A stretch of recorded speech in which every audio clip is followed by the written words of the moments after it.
ബജറ്റിൽ വീര്യം കുറഞ്ഞ മദ്യത്തിന് നികുതി ഇളവ് പ്രഖ്യാപിച്ച സർക്കാർ നടപടിയിൽ വിമർശനം ശക്തമാകുന്നു. നടപടിയിൽ മുഖ്യമന്ത്രിയെ പ്രതിക്കൂട്ടിൽ നിർത്തിക്കൊണ്ടായിരുന്നു സാമുദായിക സംഘടനകളുടെ അതിരൂക്ഷ വിമർശനം വന്നത്. സർക്കാർ തീരുമാനം പുതുതലമുറയെ ലഹരിയിലേക്ക് നയിക്കുമെന്ന് സിറോ മലബാർ സഭയും ലഹരിക്കെതിരായ പോരാട്ടത്തിൽ വെള്ളം ചേർക്കലാണെന്ന് ഓർത്തഡോക്സ് സഭയും കുറ്റപ്പെടുത്തി. നീക്കത്തിൽ മുഖ്യമന്ത്രിയെ പേരെടുത്ത് വിമർശിച്ച് സമസ്ത AP വിഭാഗവും രംഗത്തെത്തി. മുഖപത്രമായ സിറാജിലൂടെയായിരുന്നു AP വിഭാഗത്തിന്റെ വിമർശനം. നടപടിയിൽ സർക്കാരിനെതിരെ ഒളിയമ്പുമായി AICC ജനറൽ സെക്രട്ടറി KC വേണുഗോപാലും ഇന്ന് രംഗത്ത് വന്നു. ഇതിനിടെ തീരുമാനം ഏകപക്ഷീയമായി പ്രഖ്യാപിച്ചതിൽ എക്സൈസ് മന്ത്രി M. ലിജു മുഖ്യമന്ത്രിയെ കണ്ട് വിയോജിപ്പും ആശങ്കയും അറിയിച്ചു. ബജറ്റ് നിർദ്ദേശം ഒഴിവാക്കണമെന്ന് മന്ത്രി ആവശ്യപ്പെട്ടെങ്കിലും നികുതി നിശ്ചയിച്ചതേയുള്ളൂ, വിൽക്കാൻ തീരുമാനിച്ചിട്ടില്ല എന്നായിരുന്നു മുഖ്യമന്ത്രിയുടെ മറുപടി. PM ശ്രീ നിലപാടിന് പിന്നാലെ മദ്യനികുതി പ്രഖ്യാപനത്തിനും VD സതീശൻ സർക്കാർ പ്രതിക്കൂട്ടിലാവുകയാണോ? വിമർശനം കടുത്തതോടെ നടപടിയിൽ നിന്ന് പിന്തിരിയാൻ മുഖ്യമന്ത്രി നിർബന്ധിതനാകുമോ? കാണാം RDX റാപ്പ്. ബജറ്റ് അവതരണം കഴിഞ്ഞ് 3 ദിവസം കഴിയുമ്പോഴും വീര്യം കുറഞ്ഞ മദ്യത്തിന് ഇളവേർപ്പെടുത്തിയ സർക്കാർ നടപടിയിൽ വിമർശനങ്ങൾ കനക്കുകയാണ്. നീക്കം സ്വീകാര്യമല്ലെന്നും ലഹരിവിരുദ്ധ പ്രവർത്തനങ്ങളെ നടപടി കാര്യമായി ബാധിക്കുമെന്നുമാണ് സിറോ മലബാർ സഭയുടെ വിമർശനം. വീര്യം കുറഞ്ഞ മദ്യം സുലഭമാക്കിയാൽ യുവസമൂഹം മാരക ലഹരി തേടി പോകില്ല എന്ന വാദം യുക്തിരഹിതമാണെന്ന് ഓർത്തഡോക്സ് സഭയും കുറ്റപ്പെടുത്തി. പറഞ്ഞ വാക്കുകൾക്ക് വീര്യം കുറയരുതെന്ന തലക്കെട്ടിൽ എഡിറ്റോറിയൽ എഴുതി സമസ്ത AP വിഭാഗം മുഖപത്രമായ സിറാജിലൂടെ വിമർശിച്ചു. നടപടിയെ CPIM നേതാക്കളും ഇന്ന് ശക്തമായി എതിർത്തു. എല്ലാ കോണിൽ നിന്നും വിമർശനം ശക്തമായതോടെ തീരുമാനം തിരുത്താൻ സർക്കാരിന് കോൺഗ്രസിൽ നിന്നും സമ്മർദ്ദമുയരുന്നുണ്ട്. 0.5% മുതൽ 20% വരെ വീര്യമുള്ള മദ്യത്തിനാണ് ബജറ്റിൽ ധനമന്ത്രി VD സതീശൻ നികുതി ഇളവ് പ്രഖ്യാപിച്ചത്. 0.5 മുതൽ 10% വരെ വീര്യമുള്ള മദ്യത്തിന് 120%വും 10 മുതൽ 20% വരെ വീര്യമുള്ളവയ്ക്ക് 175%വുമാക്കിയാണ് നികുതി ചുരുക്കിയത്. വീര്യം കുറഞ്ഞ മദ്യത്തെ കഴിഞ്ഞ സർക്കാരാണ് പ്രത്യേക വിഭാഗമാക്കി പ്രഖ്യാപിച്ചതെങ്കിലും ഇന്ത്യൻ നിർമ്മിത വിദേശ മദ്യത്തിനുള്ള 251% നികുതി തന്നെയായിരുന്നു ഏർപ്പെടുത്തിയിരുന്നത്. RDX rap news Malayalam.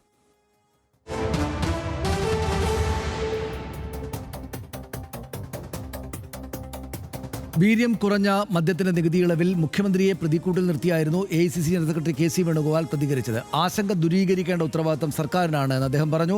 നയപരമായ കാര്യങ്ങൾ പാർട്ടിയിൽ ചർച്ച ചെയ്യും. പുതിയ സർക്കാർ ആയതുകൊണ്ട് പല കാര്യങ്ങളിലും ആശങ്ക ഉയരുമെന്നും KC വേണുഗോപാൽ ഇന്ന് പറഞ്ഞു. ആശങ്കകൾ ഉണ്ടാവും ചില ഭാഗത്ത്. എന്തായാലും ഇത്തരം കാര്യങ്ങൾ അടക്കമുണ്ടാവും. പുതിയ ഗവൺമെൻറ് അല്ലേ. അത്തരം കാര്യങ്ങളിൽ ഇപ്പം മദ്യനയത്തിൻ്റെ കാര്യത്തിലായാലും ധാതുമണലിൻ്റെ കാര്യത്തിലായാലും ചില ആശങ്കകൾ വരുന്നിട്ടുണ്ട്. തീർച്ചയായിട്ടും അത്തരം ആശങ്കകൾ ദൂരീകരിക്കേണ്ട ഉത്തരവാദിത്വം സർക്കാരിനുണ്ട്.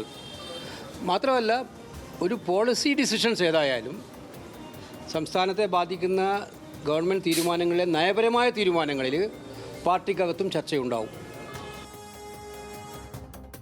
ബജറ്റ് നിർദ്ദേശത്തിൽ മാറ്റം വരുത്താൻ ഇനിയും സമയമുണ്ടല്ലോ എന്ന് ആഭ്യന്തരമന്ത്രി രമേശ് ചെന്നിത്തലയും ഇന്ന് പ്രതികരിച്ചു. തീരുമാനം എക്സൈസ് മന്ത്രി അറിഞ്ഞില്ലല്ലോ എന്ന ചോദ്യത്തിന് അത് ബജറ്റ് വിവരങ്ങൾ ലീക്കാകും എന്നതുകൊണ്ടാണെന്നും രമേശ് ചെന്നിത്തല മറുപടി നൽകി. വ്യക്തിപരമായി ഒരു മദ്യത്തിനോടും താല്പര്യമില്ലെന്നും മദ്യനയത്തിൽ നയപരമായ തീരുമാനം ഇതുവരെയും എടുത്തിട്ടില്ല എന്നും രമേശ് ചെന്നിത്തലയും വ്യക്തമാക്കി. ഇവിടെ മുഖ്യമന്ത്രി ധനകാര്യമന്ത്രി ഒരാളാണ്. അപ്പോൾ ടാക്സുകൾ കുറയ്ക്കുന്നതും കൂട്ടുന്നതുമൊക്കെ അത് രഹസ്യമാണ്. ബഡ്ജറ്റ് രഹസ്യമാണ്. അത് പുറത്തു പറഞ്ഞാൽ ബഡ്ജറ്റ് ലീക്കാണ്. അപ്പോൾ അതുണ്ടാവാൻ പാടില്ല. പിന്നെ എന്തെങ്കിലും തരത്തിൽ ഇനിയും മാറ്റം വരുത്തണമെങ്കിൽ ചർച്ചകളുണ്ടല്ലോ. ചർച്ച ചെയ്ത് ബഡ്ജറ്റ് ചർച്ചാ വേളയിൽ ആളുകൾ ഉന്നയിക്കുന്നതനുസരിച്ച് അക്കാര്യത്തിൽ ഗവൺമെൻറ് തീരുമാനിക്കാവുന്നതാണ്. നീക്കത്തിന് പിന്നിൽ അഴിമതിയുണ്ട് എന്ന ആരോപണത്തെ പ്രതിപക്ഷത്തിന് നേരെ തിരിച്ച് മാത്യു കുഴൽനാടൻ MLA നിയമസഭയിൽ സംസാരിച്ചു. ഇന്ന് നിയമം കൊണ്ടുവന്നത് LDF ആണെന്നും ഓഫർ കിട്ടിയത് അവർക്കായതിനാൽ അഴിമതിയുണ്ടെന്ന് ചിലപ്പോൾ അവർക്ക് അറിയുമായിരിക്കുമെന്നും മാത്യു കുഴൽനാടൻ പറഞ്ഞു.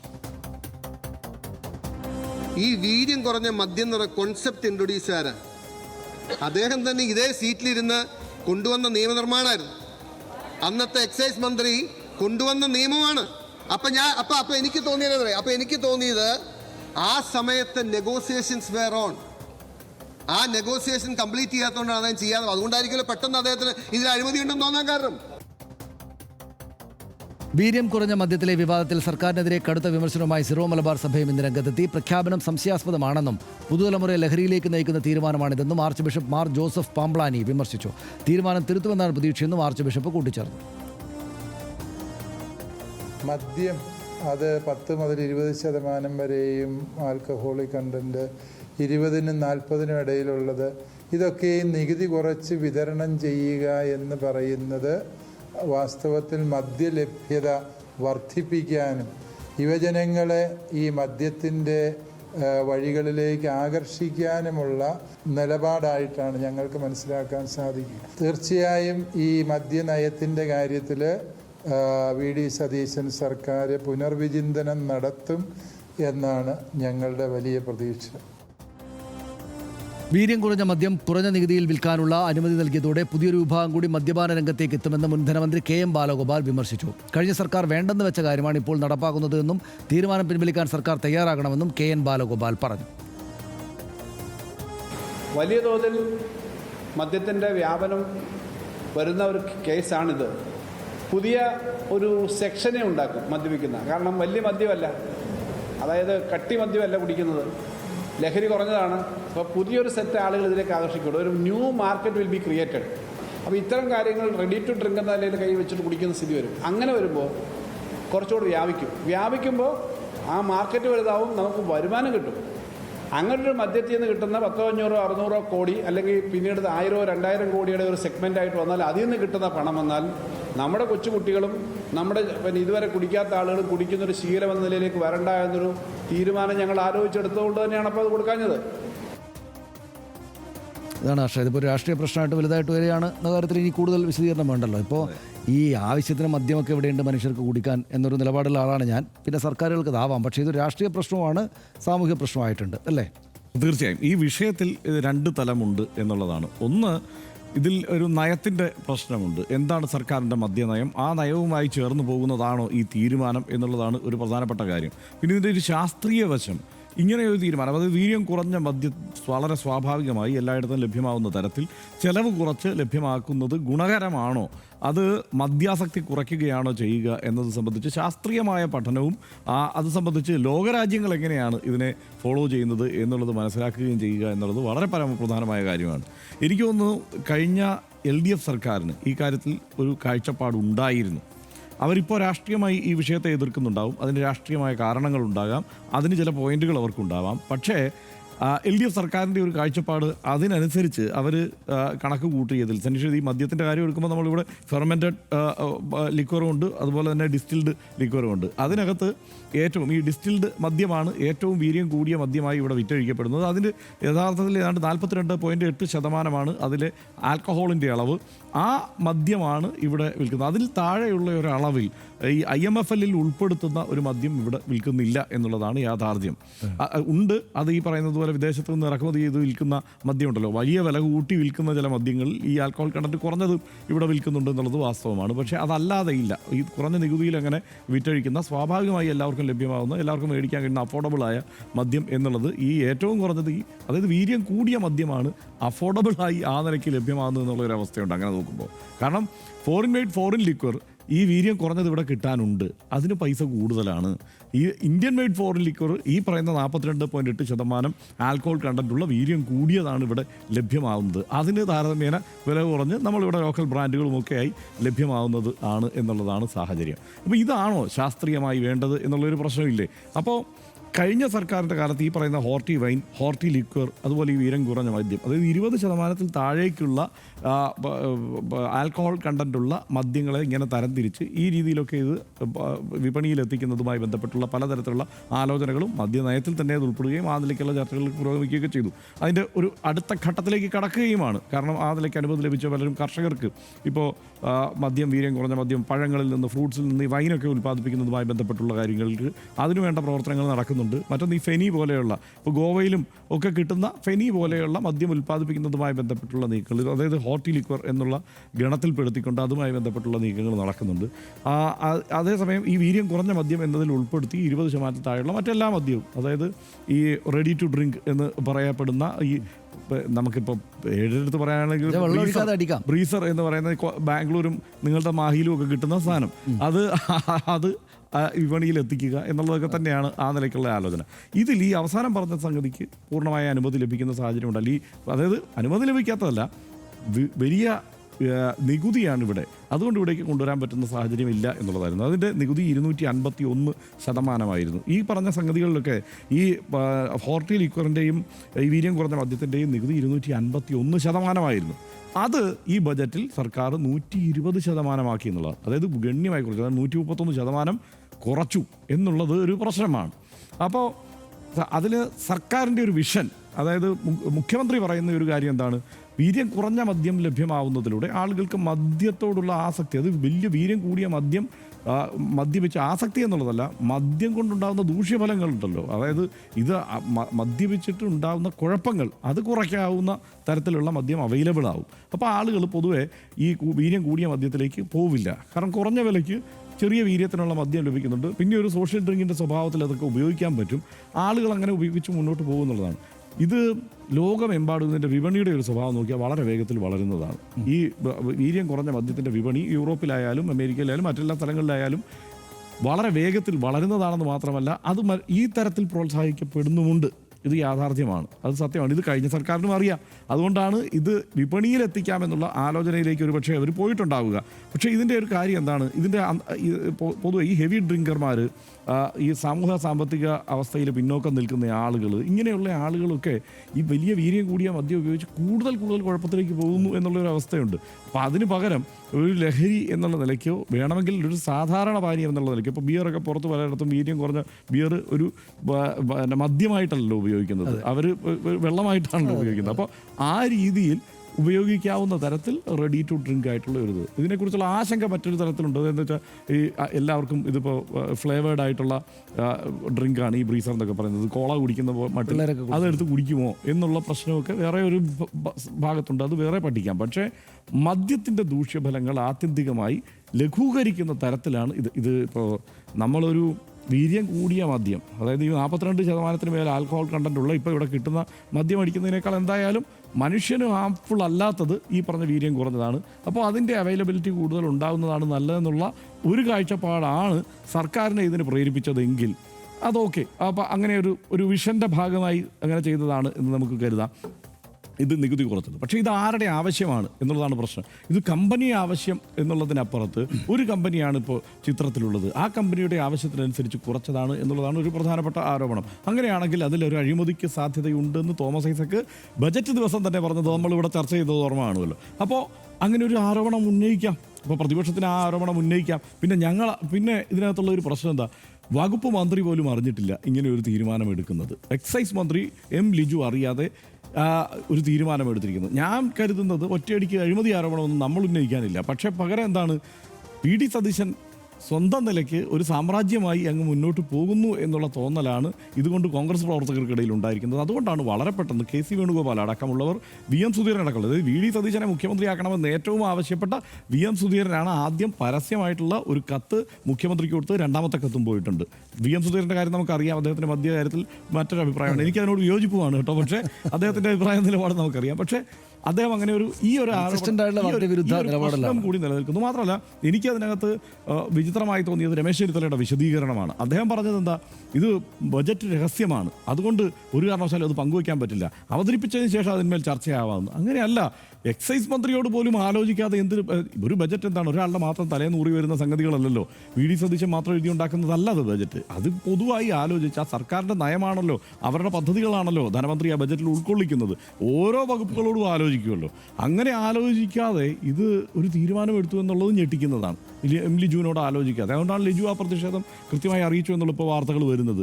കാരണം അങ്ങനെ ഒരു കാരണവശാലും ചെയ്യാൻ പാടില്ലാത്തതാണ്. കാരണം ഈ എക്സൈസ് നയത്തിൻ്റെ മറുപടി പറയേണ്ട ആളാരാ, എക്സൈസ് മന്ത്രിയാണ്. അപ്പോൾ ഇങ്ങനെ ഒരു തീരുമാനമെടുത്തിരിക്കുന്നു. അത് പൂർണ്ണമായും ധനവകുപ്പിൻ്റെ ചുമതല വഹിക്കുന്ന മുഖ്യമന്ത്രിയുടെ മാത്രം തീരുമാനമാണെങ്കിൽ ഈ സകല ആരോപണവും ഉന്നയിക്കാൻ ഇവർക്ക് യോഗ്യതയുണ്ട്. പക്ഷേ അത് ശാസ്ത്രീയമായി ശരിയായ ഒരു തീരുമാനമാണ് എന്ന് കൂടിയാണ് ഞാൻ കരുതുന്നത്. ഒറ്റ കമ്പനിയാണോ എന്നുള്ളത് വേറെ പരിശോധിക്കണം, അവർക്ക് മാത്രമാണോ താല്പര്യമുള്ളത് വേറെ പരിശോധിക്കണം, അഴിമതിയുണ്ടോ എന്നുള്ളത് വേറെ പരിശോധിക്കണം, ഇവർക്ക് ആരോപണം ഉന്നയിക്കാം. ഈ സ്ഥിതി എല്ലാം നിലനിൽക്കെ ഇടത് സർക്കാരിൻ്റെ ഒരു ആലോചനയും പോസിറ്റീവായി ഈ വഴിക്ക് തന്നെയാണ് പോയിട്ടുള്ളത്.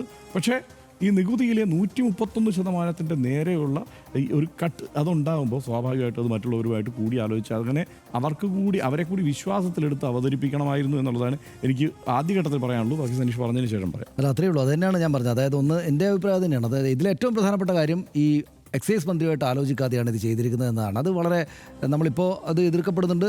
എക്സൈസ് മന്ത്രി തന്നെയും ചെന്ന് അദ്ദേഹത്തിന് അതൃപ്തി അറിയിച്ചു എന്ന് പറയുന്നു. അത് സത്യത്തിൽ ഞെട്ടലുണ്ടാക്കേണ്ടതാണ്. ഞാൻ പറയുന്നത് ഞെട്ടലുണ്ടാക്കുക എന്ന പ്രയോഗം തന്നെ ഇതിനോട് ചേർത്ത് വെക്കേണ്ടത്.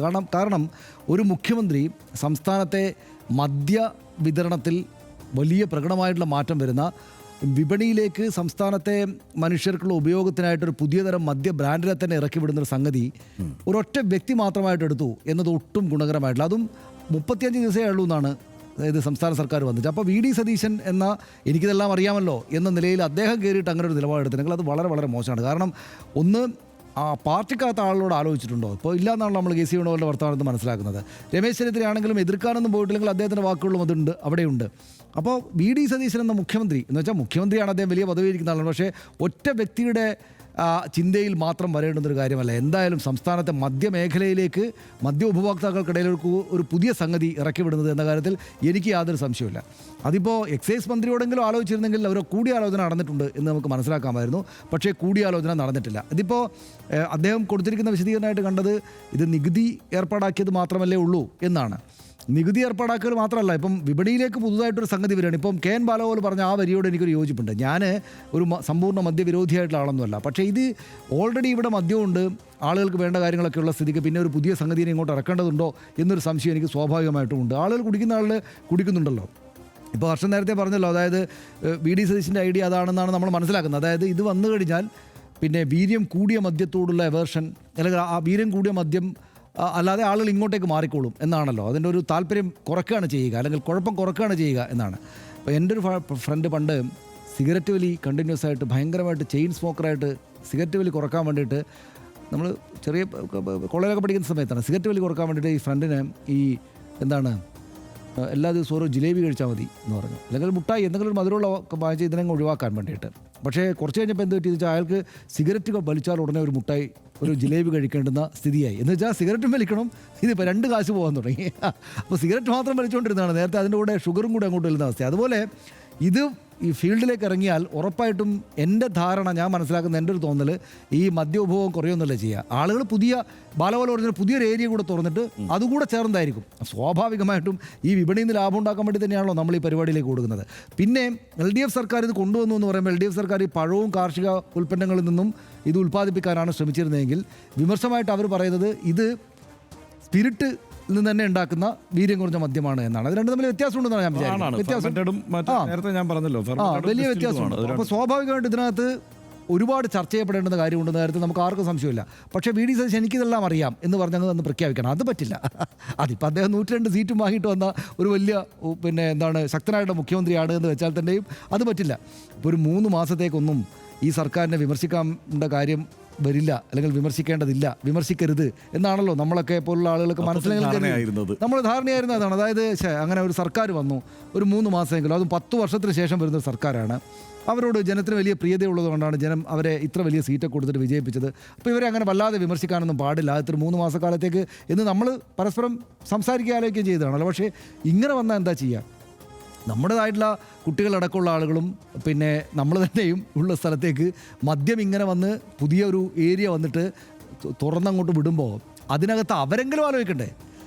അവരെങ്കിലും ഇപ്പം മന്ത്രി എം ലിജുവിനോടൊന്ന് ആലോചിച്ചതിന് ശേഷം, കെ സി വേണുഗോപാലിനോടൊന്ന് ആലോചിച്ചതിന് ശേഷം പാർട്ടിയോട് എന്നാണ് ഞാൻ ഉദ്ദേശിക്കുന്നത്. അപ്പോൾ പാർട്ടിയോട് ആലോചിക്കുന്ന ആഭ്യന്തര വകുപ്പ് രമേശ് ചെന്നിത്തലയോടൊന്ന് ആലോചിച്ചതിന് ശേഷം നമുക്ക് ഒരു പുതിയ ഏരിയ ഇങ്ങനെ തുറന്നു കിട്ടിയിട്ടുണ്ട്, സമ്പത്ത് ഇല്ല, ഒരുപാട് പണത്തിൻ്റെ കുറവ് നമ്മുടെ സംസ്ഥാനത്തിനുണ്ട്, അപ്പോൾ ഇത് വലിയ കുഴപ്പമുണ്ടാക്കില്ല. അപ്പോൾ പരസ്പരം അങ്ങോട്ടും ഇങ്ങോട്ടും അഭിപ്രായം പറഞ്ഞിട്ട് അങ്ങനെ ഒരു സമവായത്തിലെത്തിയിട്ട്, അല്ലാതെ സതീശൻ ഞാനൊരുപാട് കാര്യങ്ങളൊക്കെ അറിയുന്ന ആളാണല്ലോ, അതുകൊണ്ട് എനിക്കങ്ങ് തീരുമാനിക്കാവുന്നേ ഉള്ളൂ എന്ന് വിചാരിച്ചാൽ അത് കേരളത്തിൽ വിലപ്പോവില്ല, നടപ്പാകില്ല എന്ന് അദ്ദേഹത്തോട് സംസ്ഥാനം പറയണം. കാരണം അങ്ങനെ ഒരാൾ വന്നിട്ട് അദ്ദേഹത്തിൻ്റെ ഐഡിയ അനുസരിച്ച് അങ്ങോട്ട് അടുപ്പേൽച്ചിട്ട് സമൂഹത്തിനകത്ത് മദ്യം അങ്ങോട്ട് ഒഴുകുന്നു എന്ന നില വന്നു കഴിഞ്ഞാൽ ശരിയാവില്ല. എനിക്ക് തോന്നുന്നു അത് ആ നിലക്ക് ശക്തമായിട്ട് വിമർശനം വരും.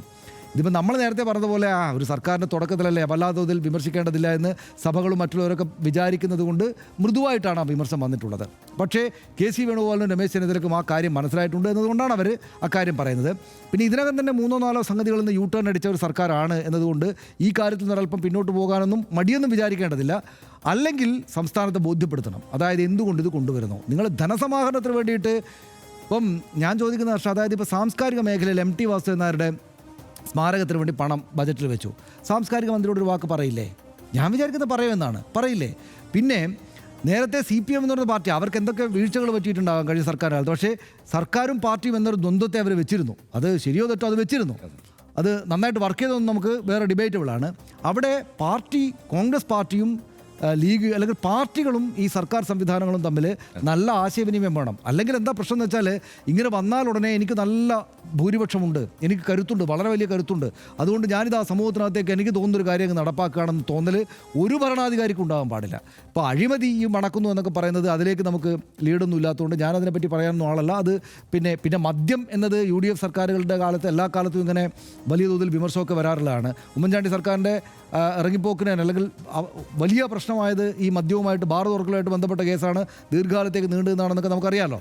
അപ്പോൾ അതുകൊണ്ട് മദ്യം എന്ന് പറയുമ്പോൾ UDF സർക്കാർ എന്ന് കേൾക്കുമ്പോൾ പൊതുജനത്തിന് ആകെപ്പാടെ ഒരു സംശയം, ഒരല്പം കാശം കൊണ്ടും അറിയില്ലേ എന്നൊരു സംശയമൊക്കെ ഉള്ളതാണ്. അത് പക്ഷേ മാറ്റിവെക്കാം, അത് താരതമ്യേന ചെറിയ പ്രശ്നമാണ്. എൻ്റെ കണ്ണിൽ എക്സൈസ് മന്ത്രിയോട് പോലും സംസാരിക്കാതെ ഒറ്റ വ്യക്തി ഒരു സംസ്ഥാനത്ത് 3.25 കോടി ജനതയുള്ള സംസ്ഥാനത്തിലേക്ക് പുതിയ ഒരു തരം മദ്യത്തെ ഇറക്കി വിടുന്നു എന്നത് ഗൗരവതരമായിട്ടുള്ള ഡിബേറ്റിലേക്ക് പോകേണ്ടതൊരു കാര്യമാണ്. അതിനകത്ത് പ്രാഥമികമായിട്ട് ശരിയല്ലാത്ത കാര്യം അദ്ദേഹത്തിൻ്റെ ഭാഗത്തുണ്ടായി എന്നൊരു തോന്നലാണ് എനിക്കുള്ളത്. റൈറ്റ്. പക്ഷേ ഇതിനകത്ത് ഞാൻ നേരത്തെ പറഞ്ഞതിന് ഒന്നുകൂടി അതിനൊന്ന് ചേർത്ത് പറഞ്ഞ് ഞാനങ്ങ് പോകാം. അത് വേറൊന്നുമല്ല, ഈ പറഞ്ഞ വീര്യം കൂടിയ മദ്യത്തിൻ്റെ ടാക്സ് ഉയർത്തി വലിയ തുക ആ നിലയ്ക്ക് ഈടാക്കുകയും സംസ്ഥാനത്തിൻ്റെ വരുമാനം വർദ്ധിപ്പിക്കുകയൊക്കെ ചെയ്യുകയോ എന്നിട്ട് വീര്യം കുറഞ്ഞ മദ്യം അത് അവൈലബിൾ ആക്കുകയും ചെയ്യുന്നതിനകത്ത് എന്തെങ്കിലും ഒരു ശാസ്ത്രീയമായ ഒരു കുഴപ്പമുണ്ട് എന്ന് വെച്ചാൽ സമൂഹത്തെ വല്ലാതെ കുഴപ്പത്തിലേക്ക് ചാടിക്കുന്ന ഒരു കുഴപ്പമുണ്ടെന്ന് ഞാൻ കരുതുന്നില്ല. WHO ഇതിനെക്കുറിച്ചുള്ള നിലപാട് എന്താണെന്ന് ഞാൻ ഒന്ന് ഓടിച്ചു നോക്കി. അപ്പോൾ അതിനകത്ത് അവർ പറയുന്നത് വീര്യം കൂടിയ മദ്യം ഉപയോഗിക്കുന്നത് കൊണ്ട് ഒരു സമൂഹത്തിന് ഉണ്ടാകുന്ന കുഴപ്പങ്ങൾ കുറയ്ക്കാൻ ഇത് നല്ലതാണ്, പക്ഷേ ഇതുകൊണ്ട് കുഴപ്പമൊന്നും ഉണ്ടാവുന്നില്ലെന്നുള്ളത് നിരന്തരം മോണിറ്റർ ചെയ്തുകൊണ്ടിരിക്കുകയും വേണം എന്നുള്ളതാണ് അതിനകത്ത് WHO നിലപാട്. അപ്പോൾ ഇതൊക്കെ നോക്കിയിട്ടൊക്കെ തന്നെ ആയിരിക്കും ചിലപ്പോൾ സതീശൻ ഇങ്ങനെ ഒരു തീരുമാനത്തിലേക്ക് എത്തിയിട്ടുണ്ടാവുക എന്നൊക്കെ തന്നെയാണ് ഞാൻ കരുതുന്നത്, VD സതീശൻ. പക്ഷേ ഇതിനകത്ത് ചേർത്ത് വെക്കാനുള്ള ഒരു കാര്യം, പക്ഷേ ഈ സഭ ഒക്കെ ഈ വിഷയത്തിൽ ഈ എതിർപ്പുമായി വരുന്നത് വിചിത്രമാണ്. കാരണം ഏതാണ്ട് 18% ആൽക്കഹോൾ കണ്ടന്റ് ഉള്ള, അതായത് ഇതിൽ ഉൾപ്പെടുന്ന തരത്തിലുള്ള മദ്യം സഭയുടെ കേന്ദ്രങ്ങളിൽ ഉൽപ്പാദിപ്പിക്കുന്നുണ്ടല്ലോ സ്വാഭാവികമായിട്ടും, ഇപ്പോൾ വൈനൊക്കെ. അപ്പം അത്രയും തന്നെ ഇതിനകത്ത് വീര്യമുള്ളൂ എന്ന് വെച്ച് കഴിഞ്ഞാൽ അതൊരു വലിയ വീര്യമെന്നല്ല പറഞ്ഞത്, വളരെ ചെറിയ വീര്യമുള്ള അവർക്ക് പരിചിതമായ തരത്തിലുള്ള ഒരു മദ്യമാണ് ഈ കൊടുക്കുന്നത്. പക്ഷേ അത് വേറൊരു വ്യത്യാസമുണ്ട്, അത് ഫെർമെൻറ്റഡ് ആണ്, ഇത് ഡിസ്റ്റിൽഡ് ആണ്. അതാണ് ഇതിൻ്റെ പ്രശ്നം. ഈ ഡിസ്റ്റിൽഡ് ആയിട്ടുള്ള വീര്യം കുറഞ്ഞ മദ്യം ഇറങ്ങുന്നു എന്നുള്ളതാണ് ഇതിനകത്ത് പ്രശ്നമായിട്ട് പറയുന്നത്. ഈ സഭയിലേക്ക് ഉള്ളത് ഫെർമെൻറ്റഡ് ആണ്. പക്ഷേ അതിനേക്കാൾ ഉപരി ഇത്തരം വിഷയങ്ങളിൽ ഒരു പഠനത്തിൻ്റെ അടിസ്ഥാനത്തിലല്ല പലപ്പോഴും സഭകളോ അല്ലെങ്കിൽ ഇപ്പോൾ സമസ്തയോ ഒക്കെ ഇറങ്ങിത്തിരിക്കുന്നതെന്നുള്ളൊരു പ്രശ്നമുണ്ട്. ഒരു പഠനത്തിൻ്റെ അടിസ്ഥാനത്തിലല്ല, പകരം വിശ്വാസത്തിൻ്റെ അടിസ്ഥാനത്തിലാണ്. അതൊരു പ്രശ്നം ചെയ്യും ഒരു സമൂഹത്തിൽ. കാരണം അതിനപ്പുറത്ത് ഇതിലൊരു ശാസ്ത്രീയമായ പഠനത്തിൻ്റെ അടിസ്ഥാനത്തിൽ ഈ വിഷയങ്ങളെ വിമർശിക്കണം. ഇപ്പോൾ ഈ വിഷയത്തിൽ തന്നെ ശക്തമായ വിമർശനങ്ങൾ ഉന്നയിക്കും. അപ്പോൾ പ്രതിപക്ഷം ഉന്നയിക്കുന്ന അഴിമതി ആരോപണമോ മറ്റു കാര്യങ്ങളൊക്കെ ഒരു തലത്തിൽ വരുന്നു, മറ്റ് പഠനങ്ങളുടെ അടിസ്ഥാനത്തിൽ വരുന്ന മറ്റ് പോയിന്റുകളും വരുന്നു. അപ്പോൾ ആ നിലയ്ക്ക് ഉന്നയിക്കാം. അതിനപ്പുറം സഭ ചെയ്യേണ്ടത് സഭാമക്കളുടെ ബാർ അടച്ചു പൂട്ടാൻ സഭാമക്കളോട് എനിക്കുള്ളൊരു വിയോജിപ്പ് എന്താണെന്ന് വെച്ചാൽ, അതായത് ഈ ഹർഷം പറഞ്ഞ കാര്യം, അതായത് ശാസ്ത്രീയമായിട്ട് പഠിച്ചിട്ട് സഭയും സമസ്തയൊക്കെ വിമർശിക്കുന്നത് ചെയ്യാം. ഇങ്ങനൊരു ആശയം മുന്നിലേക്ക് സമൂഹത്തിന് മുന്നിലേക്ക് ചർച്ച ചെയ്യാൻ വേണ്ടിയിട്ട് സർക്കാരോ മുഖ്യമന്ത്രിയോ മുന്നോട്ട് വെക്കുകയാണെങ്കിൽ അതൊക്കെ ചെയ്യാം. പക്ഷേ ഇങ്ങനൊരു അതിദ്രുതം ഇതെന്തുകൊണ്ടാണ് ഇങ്ങനെ വരുന്നതെന്ന് സംശയം ഉണ്ടാക്കുന്ന വിധത്തിൽ പെട്ടെന്നൊരു നികുതി താഴ്ത്തിക്കൊണ്ട് ഇങ്ങനെ ഒരു സംഗതി വരുമ്പോൾ ഉടനടി പ്രതികരിക്കുക എന്നുള്ളത് തന്നെയാണ് കാര്യം. അതിനകത്ത് ഒറ്റ കാര്യം കൂടിയുണ്ട്, ഇത് കേരളത്തിൽ ഇല്ലാത്ത സംഗതിയല്ല കേട്ടോ. ഈ 251% ടാക്സ് അടച്ച് ഇപ്പോൾ വേണമെങ്കിലും ഇത് വിൽക്കാം. ഇത് വില കുറച്ചത് കൊണ്ട്, ഈ ടാക്സ് കുറച്ചത് കൊണ്ട് ഈ മദ്യം വരുന്നു എന്നുള്ളതാണ് ഇതിനകത്ത് പ്രശ്നം. ശരി, 102 സീറ്റ് എന്ന ആധികാരിക വിജയം നേടി അധികാരത്തിലെത്തിയതാണ് VD സതീശൻ സർക്കാർ. തുടക്കം മുതൽ പുതിയുഗ കേരളം നിർമ്മിക്കുമെന്ന് അവകാശപ്പെട്ടിരുന്ന സർക്കാരിന് എന്നാൽ നിലവിലെടുക്കുന്ന തീരുമാനങ്ങളിലെല്ലാം കൈപൊള്ളുകയാണോ എന്ന സംശയമാണ് വരുന്നത്.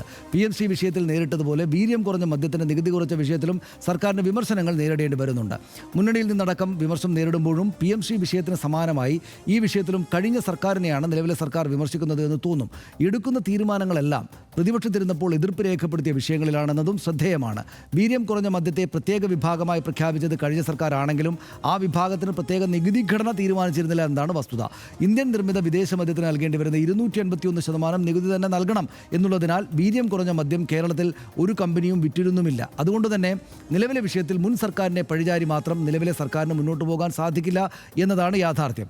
വൻകിട മദ്യലോബികൾക്ക് ഗുണകരമാകുന്ന ഇത്തരം നീക്കങ്ങളെ തിരുത്താൻ സർക്കാരിന് ഇനിയും സാധിക്കും എന്നിരിക്കെ അത്തരം തിരുത്തൽ നടപടികൾ വരും ദിവസങ്ങളിൽ ഉണ്ടാകുമോ, അതിന് സമ്മർദ്ദമായിട്ട് ഈ മറ്റ് നേതാക്കൾ വരുമോ എന്നാണ് നമ്മളിനി കാത്തിരുന്ന് കാണേണ്ടത്.